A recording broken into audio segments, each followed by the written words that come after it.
ಜೈ ಶ್ರೀರಾಮ್. ಎಲ್ಲರಿಗೂ ನಮಸ್ಕಾರ. ಸಣ್ಣ ಕಥೆ, ಒಳ್ಳೆಯ ಸಂದೇಶ. ಗ್ರಹಣ, ಇದರ ಬಗ್ಗೆ ನಮ್ಮ ಯೂತ್ಸ್ ತಿಳ್ಕೊಳ್ಬೇಕು. ನಾಳೆನೇ ಚಂದ್ರಗ್ರಹಣ ಇದೆ.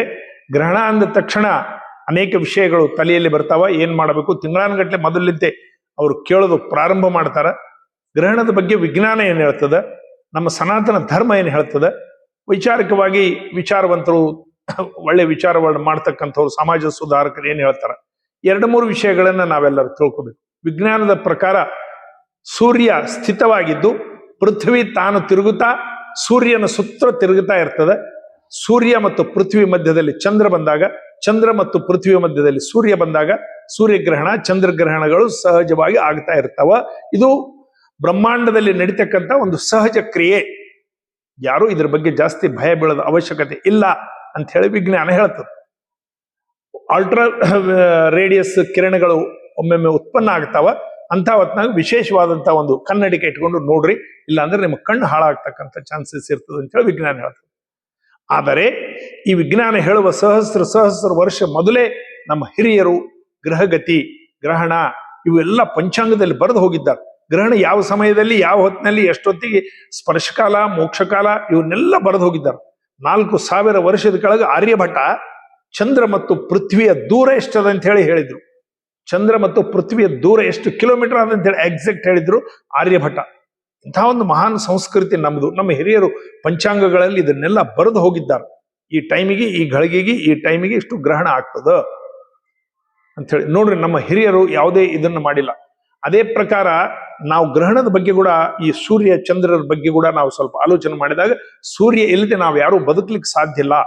ಸೂರ್ಯ ನಮ್ಮ ಉಪಕಾರ ನಮ್ಮ ಮೇಲೆ ಬಹಳಷ್ಟು ಇರ್ತದ. ಸೂರ್ಯ ಇಲ್ಲದೆ ಜಗತ್ತಿನ ಯಾವ ಜೀವರಾಶಿಗಳು ಬದುಕಲಿಕ್ಕೆ ಸಾಧ್ಯ ಇಲ್ಲ. ಕಾರಣ ಸೂರ್ಯಗೆ ನಾವು ಪ್ರಾರ್ಥನೆ ಮಾಡ್ತಕ್ಕಂಥದ್ದು ನಮ್ಮೊಂದು ಸಂಪ್ರದಾಯ. ಬುದ್ಧಿಯ ಅಧಿದೇವತೆ ಸೂರ್ಯ. ಇವತ್ತಿಗೆ ಹಳ್ಳಿಗಳಲ್ಲಿ ಬೆಳಿಗ್ಗೆದ್ದು ಸ್ನಾನ ಮಾಡಿದ ತಕ್ಷಣ ಹೊರಗೆ ಬಂದು ಅವರು ಸೂರ್ಯಗೆ ನಮಸ್ಕಾರ ಮಾಡ್ತಾರೆ. ಒಂದು ತಂಬಿಗೆಯಲ್ಲಿ ಒಂದು ಸ್ವಲ್ಪ ನೀರು ತಂದು ಜಲ ಸೂರ್ಯಗೆ ಕೊಡ್ತಾರೆ, ಅರ್ಘ್ಯ ಅಂತ ಹೇಳಿ. ಅವರ ಪರಂಪರೆಯಲ್ಲಿ, ನಮ್ಮ ಹಿಂದೂ ಸನಾತನ ಧರ್ಮದಲ್ಲೇ ಪರಂಪರೆಯಲ್ಲಿ ಅದ. ಬುದ್ಧಿಯ ಅಧಿದೇವತೆ ಸೂರ್ಯ. ಬುದ್ಧಿ ಮೇಲೆ ಅವ್ರ ಪ್ರಭಾವ ಅಯಸ್ಕಾಂತ ಸೋಡಿಯಂ ಲಿಂಕ್ ಅಂತ ಹೇಳಿ ಹೇಳ್ತಾರೆ. ಅದು ಎಳತ ಒಂದು ಇರ್ತದಂತ. ನಮ್ಮ ಬಾಡಿಯಲ್ಲಿ ಉಪ್ಪಿನ ಅಂಶ ಇರ್ತದೆ. ನೀವು ನೋಡ್ರಿ, ಬೆಳಗಿನ ಹಿಡಿದು ಸಾಯಂಕಾಲವರೆಗೆ ಶರ್ಬತ್ ಕುಡೀರಿ, ಜೇನುತುಪ್ಪ ಕುಡೀರಿ, ಏನಾದ್ರೂ ಕುಡೀರಿ, ನಿಮ್ಗೆ ಮೂತ್ರ ಬರೋದು ಮಾತ್ರ ಉಪ್ಪೇ ಬರ್ತದ. ನಿಮ್ಮ ಕಣ್ಣಲ್ಲಿ ನೀರು ಉಪ್ಪೇ ಬರ್ತದ. ಅಂದ್ರೆ ಉಪ್ಪಿನ ಅಂಶ ನಮ್ಮ ಬಾಡಿಯಲ್ಲಿ ಇರ್ತದ. ಸಮುದ್ರದಲ್ಲಿ ಉಪ್ಪಿನ ಅಂಶ ಇರ್ತದ. ಸೂರ್ಯ ಚಂದ್ರ ಗ್ರಹಗಳಲ್ಲಿ ಉಪ್ಪಿನ ಅಂಶ ಇರ್ತದಂತ.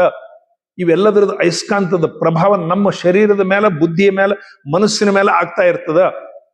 ಹುಣ್ಣಿಮೆ ದಿವಸ ಪೂರ್ಣ ಚಂದ್ರ ಆಕಾಶದಲ್ಲಿದ್ದಾಗ ನೀವು ನೋಡ್ರಿ, ಆನಂದ ಆಗಿಬಿಡ್ತದೆ. ನೀವು ಮನೆ ಮುಂದೆ ಒಂದು ಕುರ್ಚಿ ಹಾಕೊಂಡು ಕೂತಿರ್ರಿ, ಅಯ್ಯೋ ಎಷ್ಟು ಸುಂದರ ವಾತಾವರಣ ಅದ, ಎಷ್ಟು ಶಾಂತವಾಗಿ ಪೂರ್ಣ ಚಂದ್ರ ನೋಡ್ರಿ, ಎಷ್ಟು ಚೆನ್ನಾಗಿ ಕಾಣಿಸ್ತಾ ಇದ್ದಾನ ಅಂತ ಹೇಳಿ ನೀವು ಹಾಡಾಡ್ಲಿಕ್ಕೆ ಚಾಲು ಮಾಡ್ತೀರಿ, ಕಾಲು ಕೈ ಅಳ್ಳಾಡಿಸ್ಲಿಕ್ಕೆ ಚಾಲು ಮಾಡ್ತೀರಿ.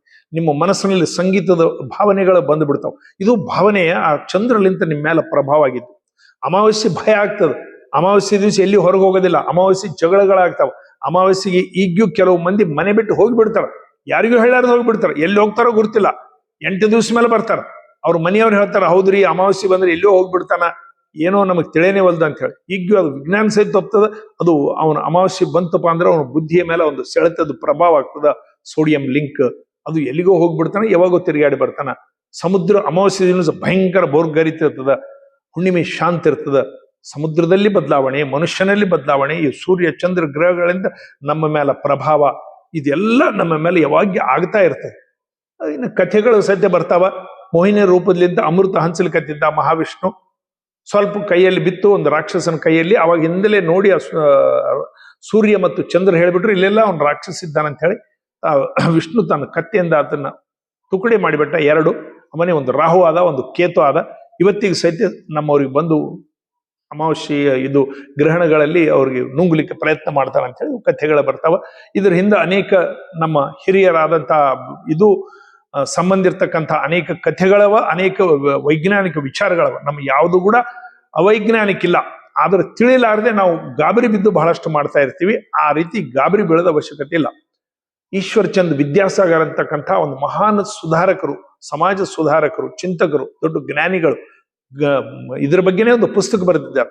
ಗ್ರಹಣಗಳ ಬಗ್ಗೆ ಹೇಗೆ ಆಚರಣೆ ಮಾಡಬೇಕು ಅಂತ ಅದ್ರ ಬಗ್ಗೆ ಬಹಳ ವಿವರವಾಗಿ ಅದರಲ್ಲಿ ಅನೇಕ ಉದಾಹರಣೆ ಕೊಟ್ಟಿದ್ದಾರೆ. ಒಂದು ಉದಾಹರಣೆ ಏನಪ್ಪಾ ಅಂತಂದ್ರೆ, ನಾವು ಎಷ್ಟು ವಿಶಾಲ ಮನೋಭಾವನೆಯವರು, ನಾವು ಸೂರ್ಯ ಚಂದ್ರರ ಬಗ್ಗೆ ಎಷ್ಟು ವಿಶಾಲ ಮನೋಭಾವನೆ ಇಡ್ತೀವಿ. ನಾವು ನಮ್ಮ ಮನೆ ಪಕ್ಕದವ್ರಿಗೆ ಏನಾದರೂ ಹೋದ್ರೆ ನಾವು ಉಪಕಾರ ಮಾಡ್ತೀವಿ, ಸಹಾಯ ಮಾಡ್ತೀವಿ. ನಮ್ಮ ಊರಲ್ಲಿ ಯಾರಿಗಾನ ಏನಾದ್ರೂ ನಾವು ಉಪಕಾರ ಮಾಡ್ತೀವಿ, ಸಹಾಯ ಮಾಡ್ತೀವಿ. ನಮ್ಮ ಬಂಧು ಬಳಗ ಯಾರಾದ್ರೂ ಹಾಸ್ಪಿಟಲ್ ಬಿದ್ದರೆ ನಾವು ಹೋಗಿ ಉಪಕಾರ ಮಾಡ್ತೀವಿ, ಸಹಾಯ ಮಾಡ್ತೀವಿ. ನಮ್ಮ ಮಿತ್ರರಿಗೆ ಏನಾದ್ರೂ ಹೋಗ್ತೀವಿ, ಉಪಕಾರ ಮಾಡ್ತೀವಿ, ಸಹಾಯ ಮಾಡ್ತೀವಿ. ಎಲ್ಲ ಸಹಾಯ ಮಾಡೋದು ಉಪಕಾರ ಮಾಡೋದು ನಮ್ಮ ಸ್ವಭಾವ. ಇಷ್ಟ್ಯಾಕ ನಾವು ಸೂರ್ಯ ಚಂದ್ರರಿಗೆ ಸಹಿತ ಗ್ರಹಣದಲ್ಲಿ ಏನಾದರೂ ವಿಪತ್ತು ಬಂದದಂತ ತಿಳಿದ್ರೆ ಸ್ನಾನಗಳ ಮಾಡಿ, ಜಪತಪಗಳನ್ನು ಮಾಡಿ, ಅರ್ಘ್ಯ ಪ್ರದಾನ ಮಾಡಿ ಮೋಕ್ಷ ಆಗಲಿ ಅಂತ ಹೇಳಿ ಪ್ರಾರ್ಥನೆ ಮಾಡ್ತೀವಿ. ಅಂತಹ ದೊಡ್ಡ ವಿಶಾಲ ಮನೋಭಾವನೆಯವರು ನಾವು.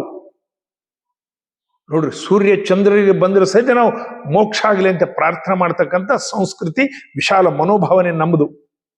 ದುರ್ಭಾಗ್ಯವಾಗಿ ಸೂರ್ಯ ಚಂದ್ರರಿಗೆ ಮಾತ್ರ ಮಾಡ್ತಾರ. ಮನೆ ಬಗಲಾಗಿನವ್ರಿಗೆ ಮಾಡೋದಿಲ್ಲ, ಮಿತ್ರರಿಗೆ ಮಾಡೋದಿಲ್ಲ, ಊರಾಗಿನವ್ರಿಗೆ ಮಾಡೋದಿಲ್ಲ, ಬಂಧು ಬಳಗದವ್ರಿಗೆ ಮಾಡೋದಿಲ್ಲ, ಯಾರಿಗೂ ಹಾಸ್ಪಿಟಲ್ಗೆ ಹೋಗೋದಿಲ್ಲ, ಎಡಗೈಲೆ ಕಾಗಿ ಹೊಡೆದಿಲ್ಲ, ದಾನ ಧರ್ಮಗಳನ್ನು ಮಾಡೋದಿಲ್ಲ, ಜಪಗಳು ಮಾಡ್ತಾರ. ಬೇಕಿದ್ರೆ ಸೂರ್ಯಗೆ ಅರ್ಘ್ಯ ಕೊಡ್ತಾರ. ಏನ್ರಿ ಗುರುಗಳೇ, ಉತ್ತರಕ್ಕೆ ಮುಖ ಆಗ್ಬೇಕಾ, ದಕ್ಷಿಣಕ್ಕೆ ಮುಖ ಆಗ್ಬೇಕಾ, ವೃಶ್ಚಿಕ ರಾಶಿಗೆ ಹೇಗದ ಹೇಳ್ರಿ, ಸಿಂಹರಾಶಿಗೆ ಹೇಗದ ಹೇಳ್ರಿ, ಆ ರಾಶಿ ಏನಾಯ್ತ್ರಿ, ಈ ರಾಶಿ ಏನಾಯ್ತ್ರಿ, ಉದ್ದು ದಾನ ಕೊಡ್ಬೇಕ್ರಿ, ಎಳ್ಳು ದಾನ ಕೊಡ್ಬೇಕ್ರಿ. ಇದೇ ಕರ್ಮಕಾಂಡದಲ್ಲಿ ಟ್ರಾವ್ ಅಂತ ಉಳಿದು ಬಿಡ್ತಾರ. ಅದರ ವಿಶಾಲ ಮನೋಭಾವನೆ ಇಟ್ಟುಕೊಂಡು ನಾವು ಸಮಾಜದ ಜೊತೆ ಒಂದಾಗಿ ಬಾಳಬೇಕು, ಎಲ್ಲರಿಗೆ ಉಪಕಾರ ಮಾಡಬೇಕು. ಗ್ರಹಣ ಬಂದಾಗೆ ನಾಮಸ್ಮರಣೆ ಬೇಕಾಗಿಲ್ಲ. ದಾರಿಯು ನಡೆಯುವಾಗ ಭಾರವ ಹೊರವಾಗ ಕೃಷ್ಣ ಎನ್ನಬಾರದೆ ಅಂತ ಹೇಳಿದ್ದಾರೆ. ಯಾವಾಗ ಅಂತ ಇರು, ಗ್ರಹಣಕ್ಕೆ ಯಾಕಂತಿದ್ವಿ, ಗ್ರಹಣಕ್ಕೆ ಯಾಕೆ ನೀನು ಅರ್ಘ್ಯ ಪ್ರದಾನ ಮಾಡ್ತೀವಿ, ದಿನನಿತ್ಯ ಅರ್ಘ್ಯ ಪ್ರದಾನ ಮಾಡು, ದಿನನಿತ್ಯ ದಾನ ಧರ್ಮ ಮಾಡು, ದಿನನಿತ್ಯ ನಾಮಸ್ಮರಣೆ ಮಾಡ್ತಾ ಇರು. ಇದೇ ಜೀವನದ ಗುರಿ ಅಂತ ಹೇಳಿ ನಮ್ಮ ಹಿರಿಯರು ಹೇಳಿದ್ದಾರೆ. ಆದ್ರೆ ಈ ಗ್ರಹಣದ ವೇಳೆಗೆ ಬಹಳ ಗಾಬರಿ ಬಿದ್ದು ಕೆಲವು ಜನರು ಯಾವುದೋ ಆಚಾರ, ಯಾವುದೋ ಭಟ್ರು, ಏನ್ರಿ ಹೇಗೆ ಮಾಡಬೇಕು, ವೃಶ್ಚಿಕ ರಾಶಿಗೆ ಬಹಳ ತೊಂದರೆ ಅದಂತಲ್ರಿ ಗುರುಗಳೇ, ಹೇಗೆ ಮಾಡೋಣ, ನನ್ನ ಮಗಂದು ವೃಶ್ಚಿಕ ರಾಶಿ ಅದ್ ನೋಡ್ರಿ, ಈ ಸಲ ಏನೂ ಆಗಲ್ಲ, ನಿನಗೇನಾಗೋದಿಲ್ಲ, ನಿನ್ನ ಮಗನಿಗೆ ಏನಾಗೋದಿಲ್ಲ, ಬಾರದು ಬಪ್ಪದು ತಪ್ಪದು. ಅವ್ರು ಹೇಳಿದ್ದಾರೆ ಕೆಲವು ಸಂತರು, ಏನೂ ಆಗೋದಿಲ್ಲ, ಪ್ರಾರಬ್ಧ ಕರ್ಮ ಪ್ರಕಾರ ನಿನ್ನ ಕರ್ಮ ಗತಿ ಪ್ರಕಾರ ನಿನ್ನ ಜೀವನ ನಡೀತಾ ಇರ್ತದೆ. ದಾನ ಧರ್ಮ ಮಾಡು, ಪರೋಪಕಾರ ಮಾಡು, ನಾಮಸ್ಮರಣೆ ಮಾಡು, ಜಪತಪ ಮಾಡು, ಸ್ನಾನಾದಿಗಳನ್ನ ಮಾಡು. ಇವು ಏನ್ ತಪ್ಪಂತಲ್ಲ, ಇವು ಸಹಜವಾಗಿ ಮಾಡ್ತಕ್ಕಂಥ ಕ್ರಿಯೆಗಳು. ಯಾವುದೋ ಹೇಳ್ಯಾರ ಅಂತೇಳಿ ಯಾರ್ದೋ ಭಯ ಬಿದ್ದು ಏನ್ ಮಾಡ್ಬೇಕ್ರಿ, ಇದಕ್ಕೆ ಹಂಗ್ರಿ ಉತ್ತರಕ್ಕೆ ಮಾರಿ ಆಗ್ಬೇಕ್ರಿ, ದಕ್ಷಿಣಕ್ಕೆ ಮಾರಿ ಆಗ್ಬೇಕ್ರಿ, ಇವೆಲ್ಲ ಕರ್ಮಕಾಂಡಗಳಲ್ಲಿ ಉಳಿದು ಬಿಡಬೇಡ್ರಿ. ಟ್ರಾವ್ ಕಪ್ಪಿ ಆದಂಗ ಸ್ವಲ್ಪ ವಿಶಾಲ ಮನೋಭಾವನೆ ಬೆಳೆಸ್ಕೊಂಡು ಪರೋಪಕಾರ ಮಾಡ್ತಕ್ಕಂಥ ಬುದ್ಧಿ ಇಟ್ಕೊಂಡು ನೀವು ಇನ್ನೊಬ್ರಿಗೆ ಏನಾದ್ರೂ ಉಪಕಾರ ಮಾಡ್ರಿ, ಅಂಥ ಕೆಲಸಗಳನ್ನು ಮಾಡ್ರಿ, ಜೀವನ ಸಾರ್ಥಕ ಮಾಡ್ಕೊಡ್ರಿ. ಯಾವಾಗ ನಾಮಸ್ಮರಣೆ ಮಾಡ್ತಾ ಇರಿ. ಭಾರತ್ ಮಾತಾ ಕೀ ಜೈ. ಎಲ್ಲರೂ ನಮಸ್ಕಾರ.